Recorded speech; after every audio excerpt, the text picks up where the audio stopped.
9470kHz, 9470kHz. 여기는 RBS입니다. 대한민국 헌법 제3조. 대한민국의 영토는 한반도와 그 부속 도서로 한다. 북한에 있는 동포 여러분도 헌법상 대한민국 국민입니다. 2026년 새해에는 북한을 포함한 모든 공산주의 이념에 동조하는 세력들이 무너지고 자유를 누리는 해가 되기를 소망합니다.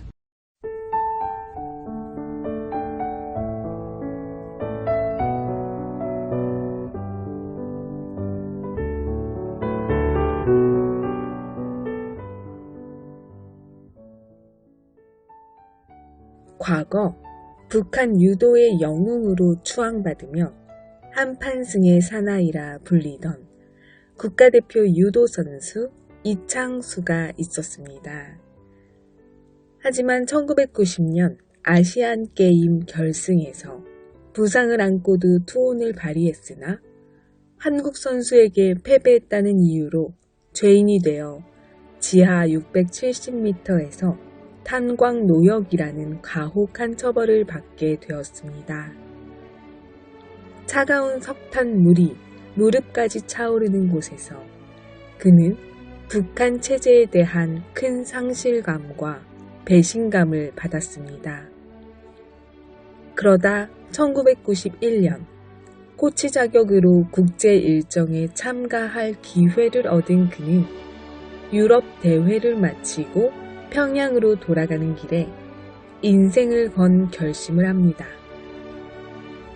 시속 100km로 달리던 열차에서 뛰어내려 서베를린을 거쳐 극적으로 대한민국으로 귀순하는 데 성공한 것입니다.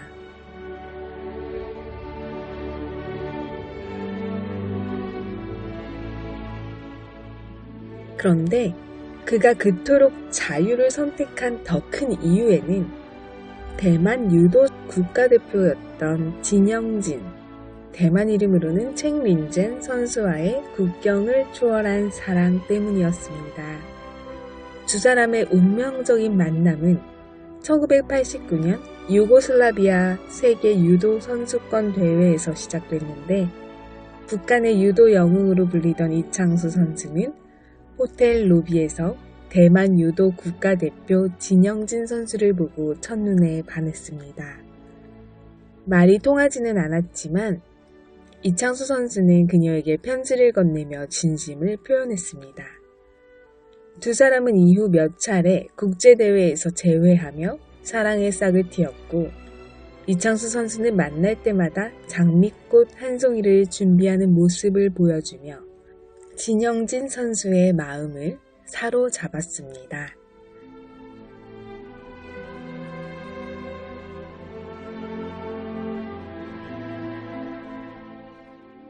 대한민국으로 탈북을 마음먹었던 이창수 선수는 진영진 선수에게 마지막이 될지 모르는 짧은 편지 한 장을 남겼습니다. 당신은 꼭 내 사랑요. 그때까지 기다려줘.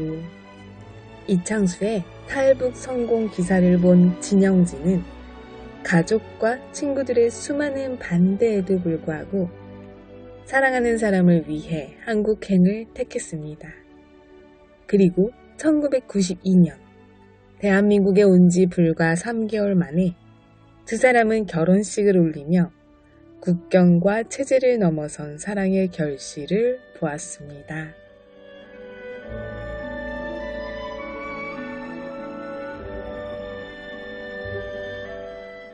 이 세상을 살아가다 보면 때로는 수많은 역경을 맞이하는데 그 역경도 가져가지 못하는 것이 있습니다. 그것은 우리 마음에 담긴 사랑입니다. 그리고 그 사랑으로 피어나는 진정한 행복입니다.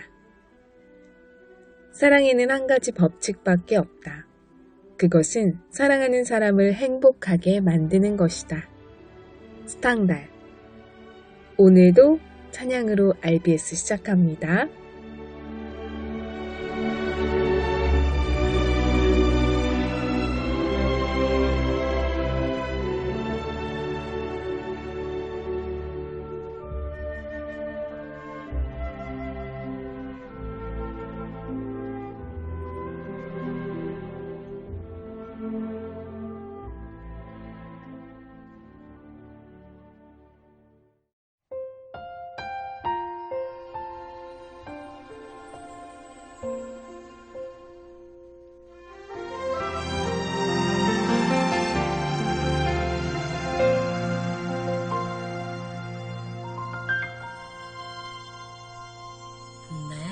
천사의 말 한다 해도 내 맘에 사랑 없으면 내가 참 지식과 믿음 있어도 아무 소용 없으니 산으로 옮길 믿음 있어도 나 있는 모든 것 줄지라도 나 자신 나 주어도 아무 소용없네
북한 종합 날씨예보입니다. 5일 전 지역 대체로 맑겠습니다. 6일 전 지역 대체로 맑겠으나 평북과 함북 저녁부터 차차 흐려지겠습니다. 저녁부터 평북 곳에 따라 한때 비 오겠습니다. 지역별 날씨예보입니다. 평안남도 평양 내일과 모레 날씨 맑겠습니다. 최저기온 6도에서 최고기온 24도까지 오르겠습니다. 평안북도 신의주 내일 날씨 맑겠습니다. 모레는 날씨 맑다가 구름 많고 한때 비 오겠습니다. 최저기온 9도에서 최고기온 19도까지 오르겠습니다. 자성 내일 날씨 맑겠습니다. 모레는 날씨 맑다가 구름 많아지고 한때 비 오겠습니다. 최저기온 6도에서 최고기온 22도까지 오르겠습니다. 황해도 해주 내일과 모레 날씨 맑겠습니다. 최저기온 7도에서 최고기온 19도까지 오르겠습니다. 개성 내일과 모레 날씨 맑겠습니다. 최저기온 7도에서 최고기온 21도까지 오르겠습니다.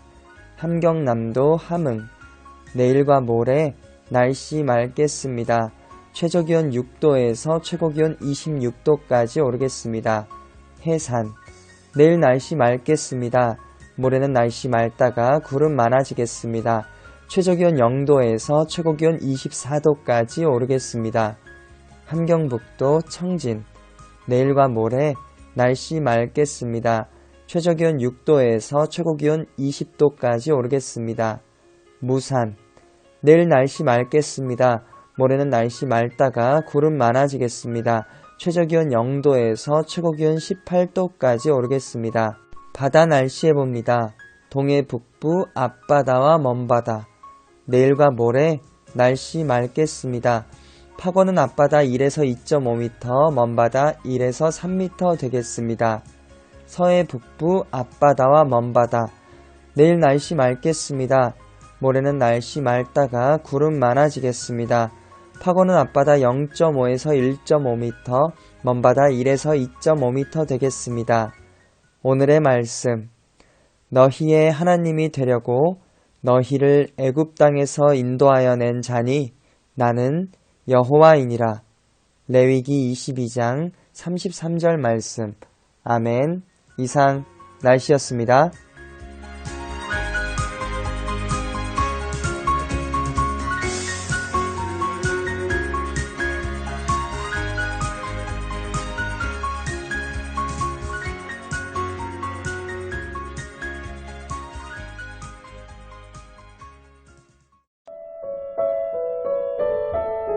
여기는 RBS 부흥복음통일방송입니다.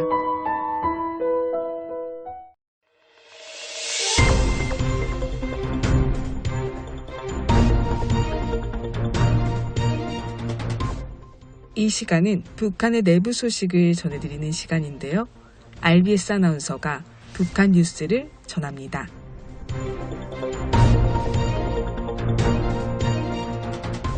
첫 번째 소식입니다. 최근 양강도 농촌 지역에서 식량 사정이 더욱 어려워지고 있는 것으로 전해지고 있습니다. 특히 봄철을 맞으면서 하루 한 끼 식사로 버티는 농장원 가정이 늘어나고 있다고 합니다. 양강도 해산시 주변 농촌 지역의 한 농장에서는 여러 가정 가운데 절반 이상이 하루 한 끼만 겨우 해결하고 있는 상황이라고 합니다. 지난해 가을 수확 이후 농장원들에게 분바된 식량은 쌀과 옥수수, 밀, 콩 등을 합쳐 1년을 버틸 수 있는 양처럼 보였지만 실제 생활에서는 그렇지 않은 것으로 전해졌습니다. 봄철에 빌렸던 식량을 갚고 생활에 필요한 물품을 마련하기 위해 일부를 팔고 나면 남는 식량은 크게 줄어들기 때문입니다. 또한 함께 지급되기로 했던 현금도 제대로 전달되지 않아 시장에서는 식량을 사기가 쉽지 않은 상황입니다. 여기에 쌀값까지 크게 오르면서 부담은 더 커졌습니다. 1년 전보다 쌀값이 3배 이상으로 오른 것으로 알려졌습니다. 농장원들은 산나물 채취나 다른 일을 통해 생계를 보충하고 싶어도 농사철에는 농사일을 빠지기 어려워 다른 활동을 할 시간조차 부족한 형편입니다. 결국 식량은 부족하고 이를 보충할 방법도 마땅치 않은 상황이 이어지면서 많은 농장원 가정이 봄철 어려움을 겪고 있는 것으로 전해지고 있습니다.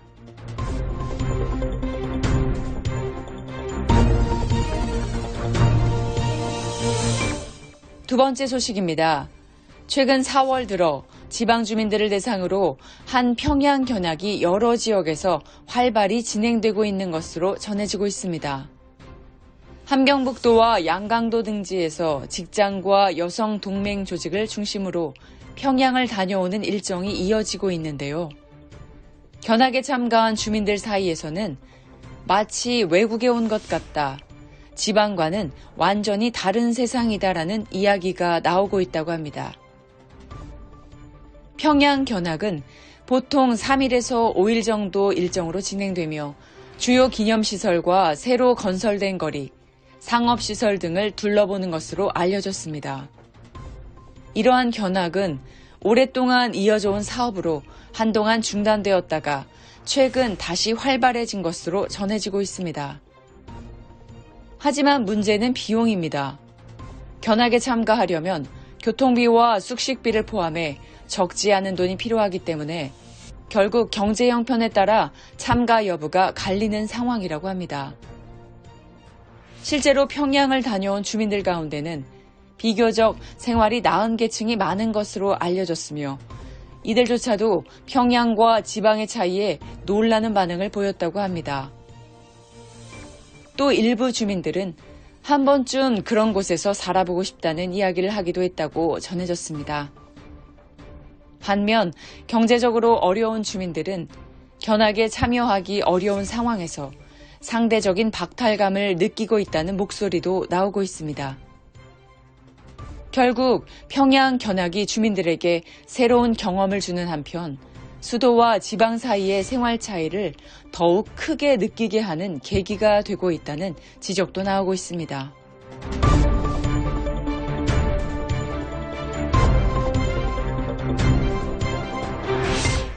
오늘의 마지막 소식입니다.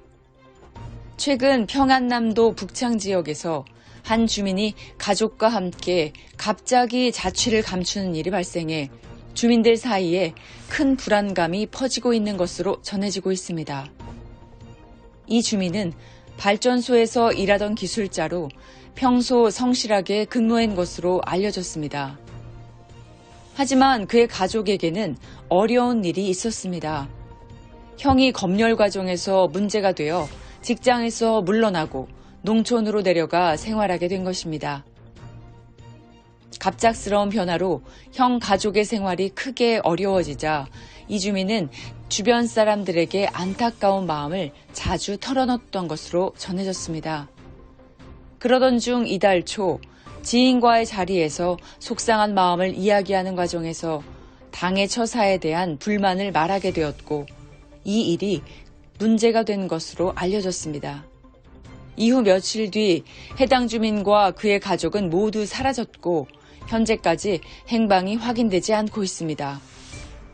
이 소식이 전해지면서 지역 주민들 사이에서는 말 한마디도 조심해야 한다는 분위기가 강해지고 있으며 크게 위축된 모습이 나타나고 있다고 합니다. 일부 주민들은 작은 말 한마디로도 큰 문제가 될 수 있다는 점에 두려움을 느끼고 있는 것으로 전해졌습니다. 이번 일을 계기로 주민들 사이에서는 서로에 대한 경계심도 더욱 커지고 있는 상황입니다. 진정 건강한 사회는 서로를 의심하고 경계하게 만드는 것이 아니라 돕게 만들어야 하는 사회가 되지 않을까요? 지금까지 RBS 뉴스를 전해드렸습니다.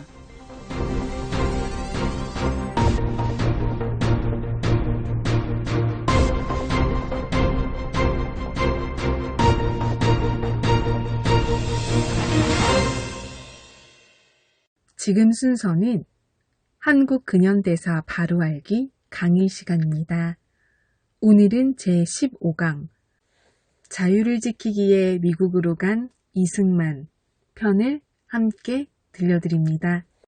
이런 위기의 상황에 대한제국 조정 대신 중 나라를 걱정하던 한규설과 민영화는 고종에게 조미수호 통상조약을 맺은 미국에 밀사를 보내 일본으로부터 벗어날 길을 모색하려 했습니다. 조미수호 통상조약은 1882년 조선이 서양 나라와 맺은 첫 번째 국제조약으로 미국과 맺은 것이었습니다. 전문 14조로 이루어진 이 조약의 제1조, 조선이 제3국으로부터 부당한 침략을 받을 경우 조약국인 미국은 즉각 이에 개입, 거중 조정을 행사함으로써 조선의 안보를 보장한다 라는 조항이 있었기 때문에 한규설과 민영화는 이 조항을 근거로 고종에게 미국에 밀사를 파견할 것을 추청한 것입니다. 두 사람이 추천한 밀사는 다름 아닌 이승만이었죠. 그러나 고종은 달가워하지 않았다고 합니다.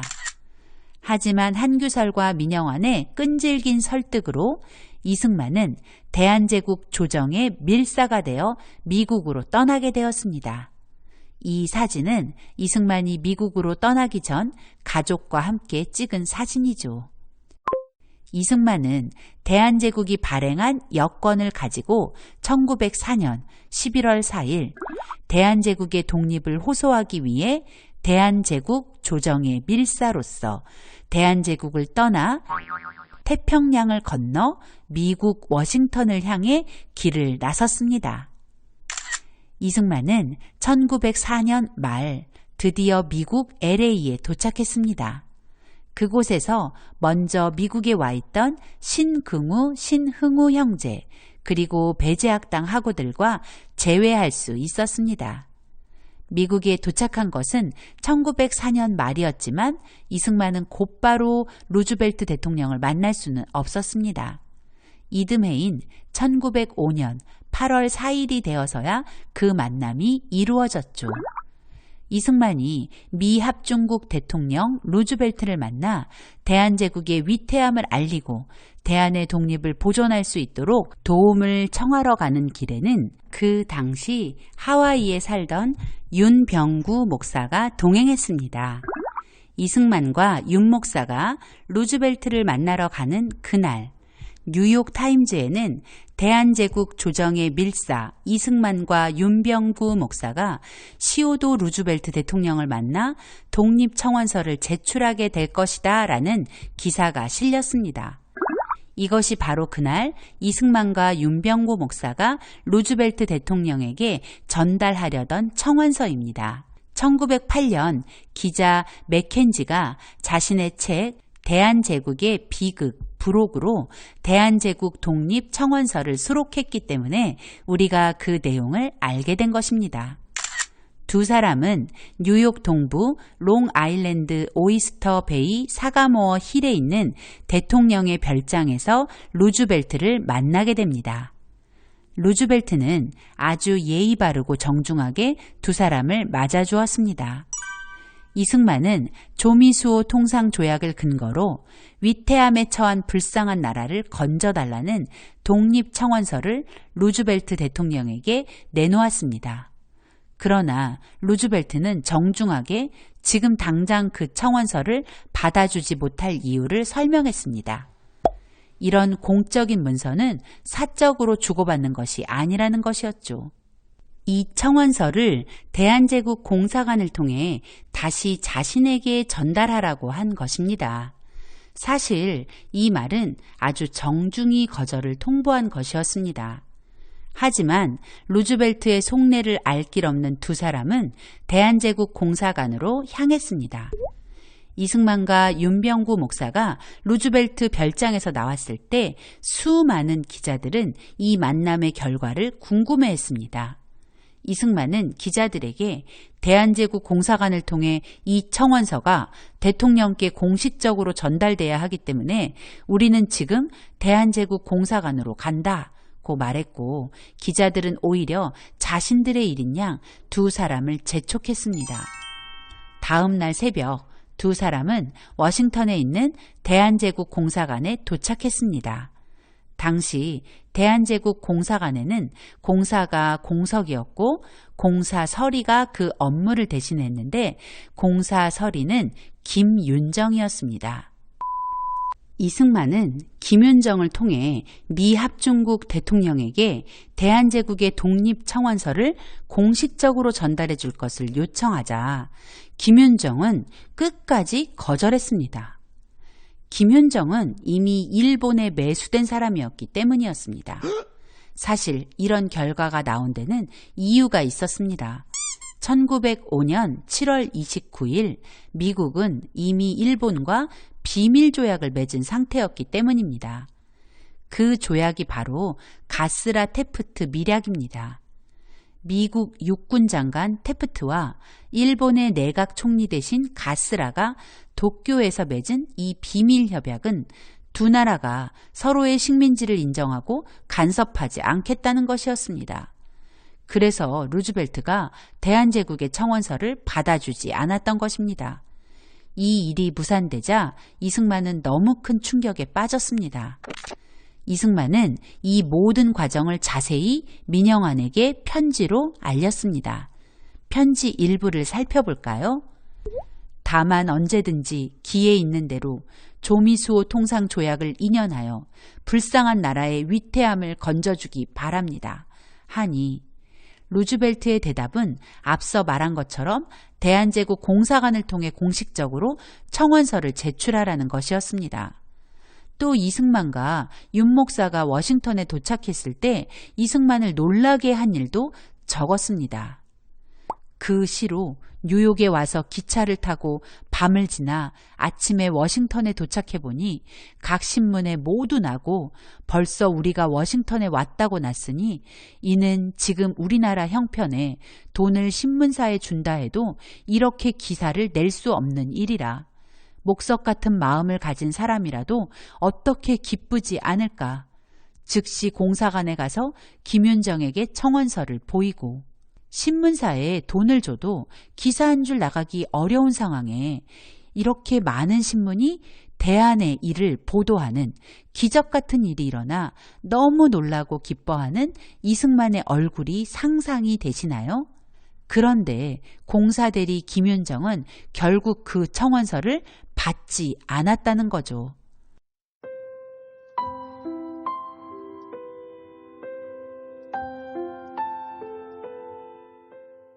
북녘동포 여러분, 오늘 RBS 방송을 들으신 분들께서는 방송 내용의 일부라도 좋으니 주변 분들에게 조용히 나눠주시면 감사하겠습니다. 이 방송은요, 자유와 복음을 전하는 소식입니다. 우리 동포 여러분께서 주변의 지인들께 이 방송을 들었던 내용 중 감동을 받았던 것을 조용히 함께 나눠주시고 그 내용을 전달해 주시면 정말 감사하겠습니다. 함께 복음통일, 자유통일을 이루어가는 시작이 될 것입니다.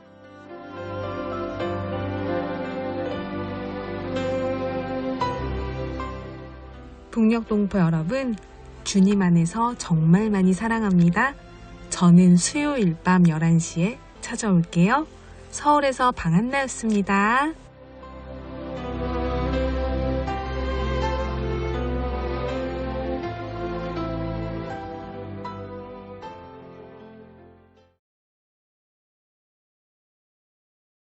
(9,400)